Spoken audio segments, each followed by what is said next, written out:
we start the video, I just want to let you know that I do have a Patreon, and it's the only way to keep this channel alive. If you want to be a member of my Patreon, it's in the link in the description down below. In order to react to videos like these, since this is a Patreon requested video, I have to let you guys know, you only be a member, you have to be a Hobidon hero or a Hobidon protector on my Patreon. This allows you to request for videos in the future and maybe some artwork. That's all I have to say. I hope you guys get the message, and like I said, if you want to request a video, you got to be a member on my Patreon. That's the only way to do so. And it's in this link in the description down below. Now, enough of that. Let's get on to the reaction, shall we? And I hope you enjoyed the video. Take care, and let's get this started.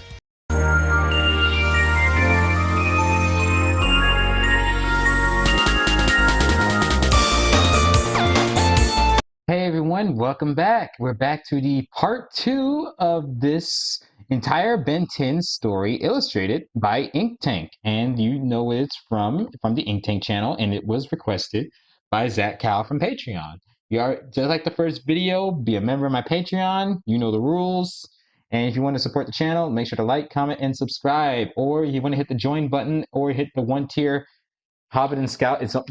Both of them are $1 a month. They help show your support, to help the channel keep this channel alive. I really appreciate it. But like I said, if you can't do that either, you can always support the channel by like, comment, and subscribing to this channel. And make sure to hit that notification bell for future videos. All right, that's enough of me talking. Let's continue this. Part 2, here we go. On Osmos 5, home planet of the Osmosian race, a tyrant named Aggregor sets out to absorb the powers of 5 special alien species, which would give him the power to survive the treacherous journey to collect all 4 parts of the map of infinity. If you're a Ben 10 fan, you know what I'm talking about. Aggregor captures the aliens and makes his way back to Osmos 5, where he will absorb their powers through a special machine. The alien prisoners revolt and crash land on Earth, each going their separate ways. Correct. Off the coast of the ocean, Vilgax washes up and is found by bystanders. Too weak from his previous battle, he cannot return to his normal form and can barely move. He is unable to resist being sold to a traveling carnival as a sideshow until he is discovered by a member of the Flamekeeper Circle, run by a man named Conduit Edwards. The Flamekeeper Circle is a religious charity organization at face value, but in secret, worship an ancient being known as the Dagon. They believe that humanity was jump-started by aliens, and that the Dagon would one day return to Earth for a second coming of enlightenment. And it just so happens that Vilgax bears a passing resemblance to him. Members of the Circle are known as the Esoterica, and as worshippers of the Dagon, have the ability to phase in and out of dimensions, and expel powerful demonic energy. Vilgax, accepting his false identity as the Dagon, is cared for and nursed back to health by the Circle. Life seems to have fallen into repetition for the trio, until Ben discovers that his secret identity was leaked online, bringing him a lot of unwanted attention in the media and his personal life. That's a problem. The trio tracked down the leak to a low-class childhood blogger named Jimmy Jones, who deduced Ben's secret himself. He tips them off about an alien stealing pieces of a nuclear bomb in Florida for them to investigate. Kevin unleashes their new ship, the Rust Bucket 3, and sets a course. They come across the first of the 5 Andromeda aliens that they agree to rescue and help return to their home worlds. In the end, Aggregor always had the upper hand and recaptured the aliens for himself, kind of messed up on his identity thing. As Ultimate Aggregor. The following battle leaves Max with a damaged nervous system, stranding him on Galvan Mark II while he heals. Paradox claims that he was the one who hid all 4 pieces of the map of infinity, as a race between Ultimate Aggregor and the trio begins. Despite their efforts, Ultimate Aggregor proves to be very smart and very powerful, and builds the map of infinity, which grants him access to the Forge of Creation, where celestial sapiens, such as Alien X, are born. Paradox brings them to the Forge's entrance, where Ben accidentally entangles himself with a chrono-randomization barrier, pulling his 10-year-old self out of the timeline for a team-up of generations. A callback from the past video, and Kevin from the first video. Aggregor on the palms of a giant celestial sapien mother. Aggregor plans to absorb its child. Young Ben thought it was a dream back then, as infinite celestial sapiens do not have the same drawbacks as their adult selves. Just as he is about to succeed, Kevin sacrifices his sanity and absorbs the powers of Ben's Ultimatrix, creating Ultimate Kevin, and defeats Aggregor by absorbing his powers too.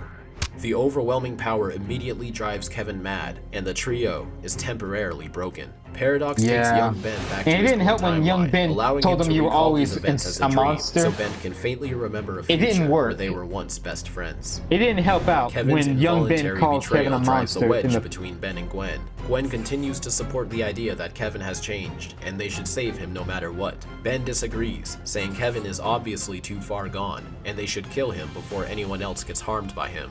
Meanwhile, Ultimate Kevin hungers for power and attacks many of his old friends and enemies alike, including the Max Force and the Warden that killed his childhood friend who helped him escape. With the help of sometimes enemy Darkstar and Cooper Daniels, a technopath, Ben and Gwen each take their own shot. That's a weird name. Gwen tries to get Kevin to see reason, which fails. Ben engages Kevin in battle, as both nearly die at different points.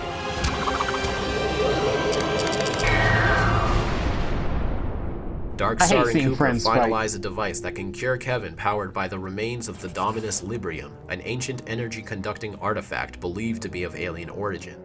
With Kevin cured, the trio reunited, and Max finally healed from his injuries, all seems well in the world. Yeah, this is until the Forever Knights, continuing their ancient tradition of finding and exploiting alien technology, come across an old seal bearing their symbol that they believe to be a weapons vault. They crack open the vault, but it is too strong to break open entirely, and lets loose a creature that starts wreaking havoc on Bellwood. This gains the attention of the trio, who work with the Knights to track down the creature. When found, the creature leeches onto Gwen, embedding itself into her mind, temporarily controlling her. The trio free her, leaving Gwen with new memories, revealing the creature to actually be a demon that feeds off of prayers called a Lacubra, a servant of a great being named the Dagon. Of course it is. What they broke was actually a seal that was keeping the beast away, and now he is slowly breaking free again. The broken seal also alerts an old man from the senior center known simply as George, who begins to make his way to the seal, confirming it is broken. His quest to slay the Dagon begins once more. He goes to Area 51 and teleports the entire base onto the side of a mountain and uses it as a place to perform his operations. Area 51. Meanwhile, the trio is confronted by Paradox and Ultimate Ben, another version of Ben's future. Ben realizes that every time he meets his future self, his future will change, but for now, this future comes with the power to access his transformations while in human form.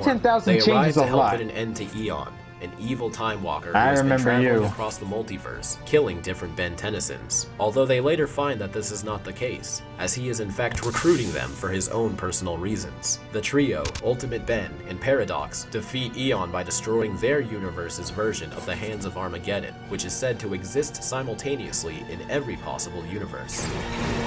I see. Ultimate Ben returns to the future after giving Ben's Ultimatrix new transformations, and Paradox warns Ben to beware a man named Old George.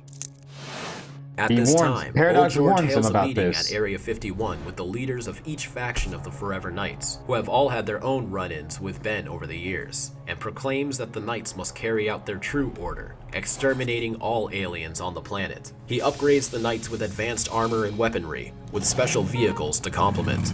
The Purge, as it is officially titled, is kicked off with the death of Pierce Wheels, one of Max's students, prompting the trio to step in. Ben puts an end to the Purge, Did they kill him or capture him? I don't know. Event was a distraction, as George's real quest was to re-obtain the Sword of Ascalon, which is currently still piercing the Dagon's heart in his invisible teleporting fortress. George was able to calculate where the fortress would appear next. Let me know in the comments down below, because it's been a while since I've seen this. Follow closely behind. At the fortress, George and the trio are both met by Vilgax, who were brought by the Flamekeeper Circle. Still thinking Vilgax is Dagon, they aim to reunite Dagon with his heart so he may regain his full power and save humanity. As a battle between the Esoterica and the Forever Knights ensues, Vilgax grabs hold of Ascalon and is rejuvenated back to his land form, now powered by the sword. He then hears the voice of the real Dagon, telling him he is aware of his shenanigans, but will actually grant him ultimate power if he becomes his servant, and go back to the seal and finish breaking it to set Dagon free. Vilgax agrees and heads towards the seal. I'm out, boys. I'm about to free ancient evil. Chasing him. At the seal, Vilgax fails to fully break it, and is instead sucked into the cracks, leaving Ascalon behind. Old George reunites with Ascalon, and is restored to his youthful strength. Old George says the Dagon is his mission, and the trio agree to back off for now and see if Old George can handle it on his own. A few weeks later, the trio investigate Surprise, the surprise, you Flamekeeper didn't. Circle's hideout, but find no one there. They find that they have rallied around the seal with an army of Esoterica to help free Dagon once and for all. The Forever Knights, led by Sir George, stand against the Esoterica. As hundreds upon hundreds of knights in Esoterica break into an all-out war, Conduit Edwards kills Sir George's squire, so Sir George kills Conduit Edwards, with Edwards still proclaiming his loyalty to the great Dagon with his last dying breath. Of course, so why? Ben He soon didn't deserve finds to and die. joins George in battle, where they are confronted by Why did the Vilgax, young who has die now so- been granted demonic power from Dagon to destroy the seal. They fight against Vilgax's new form, but appear evenly matched. As the seal cracks even more, Dagon's Evenly power matched, is he released says. onto Earth, turning every living being on the planet into Esoterica. Aside from George and the trio, who were protected by Gwen. However, the seal Thank you, still Gwen. isn't fully broken. Unsatisfied with Vilgax as his MVP servant, here. Dagon reconnects with Gwen through a bug he implanted in her during the Lucubra incident, and forces her to break the seal. Oh, Gwen no. succeeds, and I Dagon remember. frees himself into the universe. Dagon towers over them in a godlike prestige, and does battle with the trio and Sir George as the last defense against humanity. The Dagon Ultimate turns wave George is- into dust, ultimately defeating him. As all hope Oh, seems you got lost, Thanos. it is actually Vilgax, who was planning for this the whole time, who defeats Dagon by absorbing his power into himself, the same way he stole power from the other 10 worlds he conquered. Yeah, he's Against power a hungry. Dagon-powered Vilgax, Ben wields the Sword of Ascalon himself, and fulfills George's destiny by putting an end to Dagon's power, forever. Ben absorbs the Dagon's power into the sword, and armed with the Ultimatrix, Vilgax proclaims Ben as a god and urges him to use his power to reshape the universe any way he wishes. Which we all Tempted by know. nigh omnipotence, Ben refuses the power and returns the sword to Asmith. Asmith is impressed by Ben's growth since becoming more arrogant after the hybrid invasion, and deems Ben Yeah, worthy he of the learning. new, completed Omnitrix.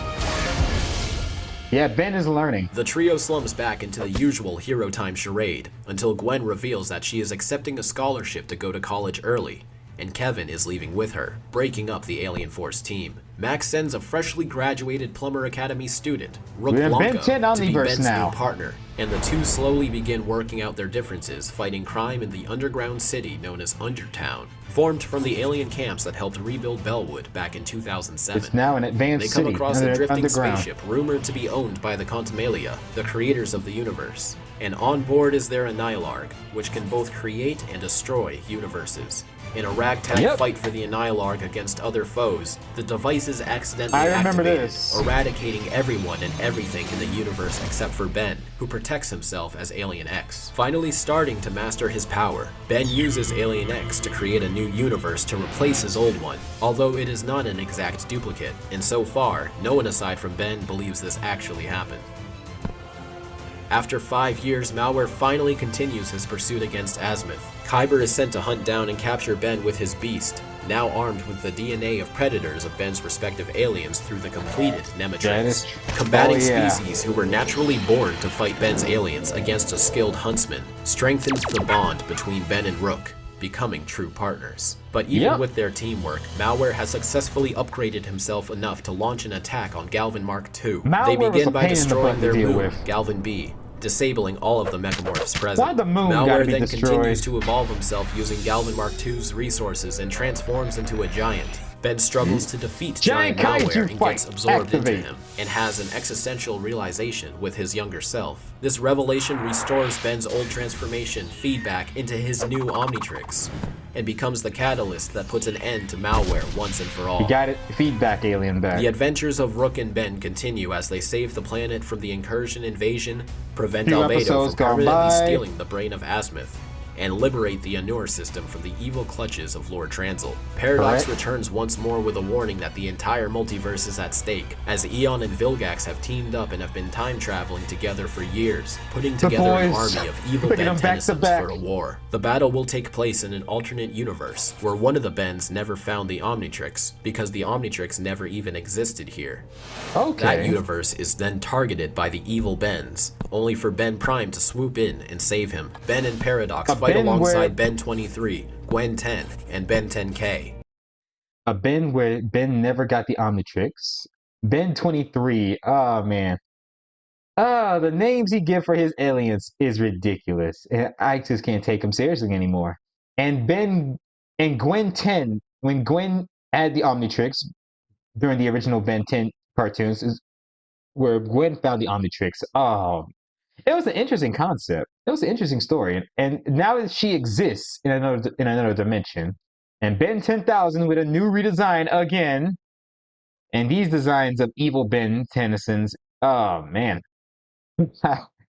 It gets crazy. The Benverse, the Tennyson verse, like it's like the Spider Verse, but for Ben Tennyson.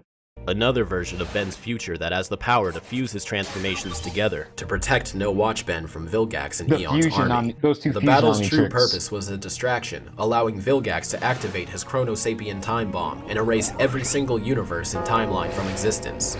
Yeah. All except for No Watch Ben, who Ben Prime bequeaths his Omnitrix to seconds before being erased himself. Paradox takes this Ben on a journey to restore the timeline, revealing that it was those two that manipulated the events of Ben Prime's timeline for Ben Prime to receive the Omnitrix in the first place. No Watch Ben also helps Paradox collect the good Bens for battle, but is left behind when the war starts again. No Watch Ben re-enters his universe shortly after the time bomb went off, but now has a better understanding of the Omnitrix and the responsibilities of a hero. Using clockwork, he reverses the effects of the time bomb and restores the multiverse. No Watch Ben returns the Omnitrix to Ben Prime, and the good Bens effortlessly defeat Vilgax together. The Ben that never had an Omnitrix Back in Ben Prime's was the dimension, MVP Ben is of this put team. on trial by the Celestial Sapiens for illegally recreating his universe as Alien X, which violates the Multiversal Preservation Act. The court eventually rules Ben guilty, but by using the Tetraman trial of combat, agrees to fight another Celestial Sapien for his own freedom. It is during this battle that Ben finally gains full control of Alien X and defeats the Galactic Gladiator, clearing his name. With the entire universe now aware of what Ben has done, Cervantes finally returns after realizing that the dangerous threat known as Ben Tennyson has put the Omnitrix back on. He restores Kevin's childhood memories of being the Rooters' main assassin, prompting Kevin to do the same to everyone else who lost their memories. A charade of events lead to Ben, Gwen, Argit, Rook, Kevin, Alan, Helen, and Manny all in the Gwen, it makes you wondering why Gwen Tennyson looks like that. Like she looks more like a nerd due to her glasses and her outfit and her skirt. Like I said, that's not how she originally looks like when Ben recreated the universe. So yeah, I guess this is how Ben sees Gwen all those years, a nerd. And his younger self makes fun of her for looking like this. the Rooters headquarters located in the original Null Void. design. Cervantes physically takes control of the Amalgam Kids, but is unable to do so to Kevin, who he instead corrupts by taunting him about Ben ruining his childhood and imprisoning him. Kevin seemingly turns on the team and joins Cervantes. A fight breaks out between them, leaving Kevin permanently scarred on his chin. Kevin surprises everyone by revealing that ever since his last mutated incident, he has gained control over his powers and was faking insanity the entire time to get close to Cervantes. To destroy his connection to the other Amalgam Kids, leading to his defeat, demotion, and strands him in the Null Void. The Time War is now set into motion as enemies from the future, Subdora and Exoskull, are tasked with collecting all the pieces of Maltruant scattered across the multiverse to become whole again. Lots of time-traveling events lead to Ben and Rook teaming up with Ben's future son, Kenny, and Skurd, a slime beyond that found his way onto Ben's Omnitrix and can form special weapons and tools based on Omnitrix DNA. Their goal is to prevent Maltruant from succeeding, but this journey follows Ben all the way to adulthood. Now 36 years old, Ben is fighting to stop Maltruant from building his own corrupted Annihilar, and travel back to the beginning of time to remake his universe in his image. As a gift from Paradox and Ben 10K, Ben and Rook use special time cycles to follow Maltruant into a literal race against time. They temporarily knock Maltruant outside of the time vortex, stranding him on Earth in the 1770s. Maltruant sends out a distress signal and is greeted by young Vilgax, who agrees to repair Maltruant's carriage in exchange for the Chronosapien time bomb. Ben and Rook arrive to battle them with George Washington. Vilgax is inspired to dedicate his life to obtaining the Omnitrix, and Maltruant makes his escape back into the Vortex. They arrive at the beginning of time to find themselves face to face with a Contumalia ship, and are met by the three multiversal gods before them, who take the shape of your heart's desire so you can physically perceive their fifth-dimensional forms. Of course, Maltruant arrives not long after and activates his evil Annihilar. Skurd forms a celestial blade to cut through the Contumelious chamber, but Ben has no choice but to dive in after the Annihilarch as a last-ditch effort to save the universe. Correct. Hope prevails, and using the power of all of his transformations, Ben contains the Big Bang and fires it into Maltruant, scattering his body into pieces for Ben and Paradox to hide across the multiverse, with Maltruant destined to repeat his failure over and over again, trapped in an endless time loop. Correct. Ben says his goodbyes to Skurd, who wishes to join his ancestors in the development of life. The Contumelia are impressed by their observations, and invite Ben and Rook to stay and witness the true birth of their own reality. Why Mr. The Annihilarch Smoothies? is placed into the chamber, Ben, why do you have to pick Mr. Smoothies? I know you like that From there, place. the Universe Prime is born. And it continues again.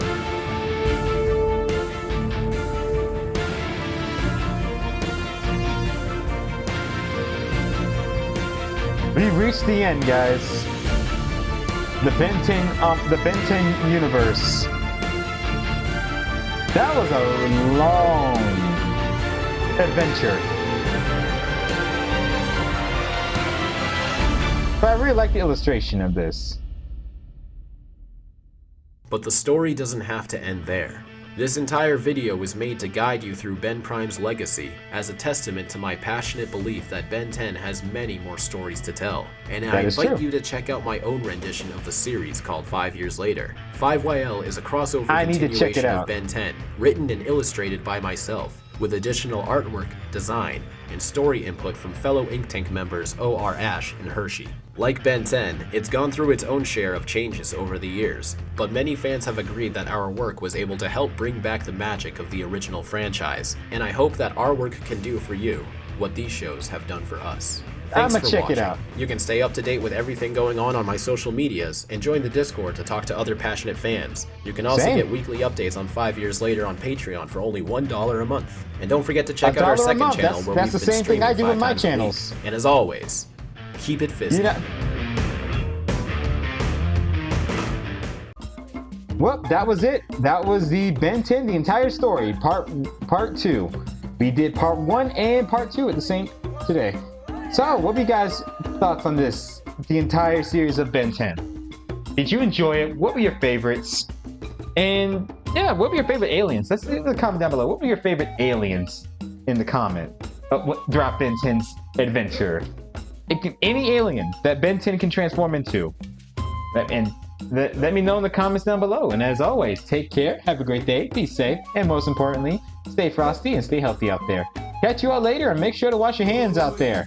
Special shout out to my following Patreons: Mario L. Lorobius, Jay the Real McCoy, Degato Ulof, Daniel, Zach Cow, Bossmaker, Levin Punzel, Curtis Wildcat, and Matthew Hensley. I appreciate your support. You guys are amazing, and if you guys want to be a member, you know what to do. Follow the description of being a Patreon member. Take care, and I look forward to seeing you in the next video. Oh, moron. Good for Happy Gilmore. Oh, my God!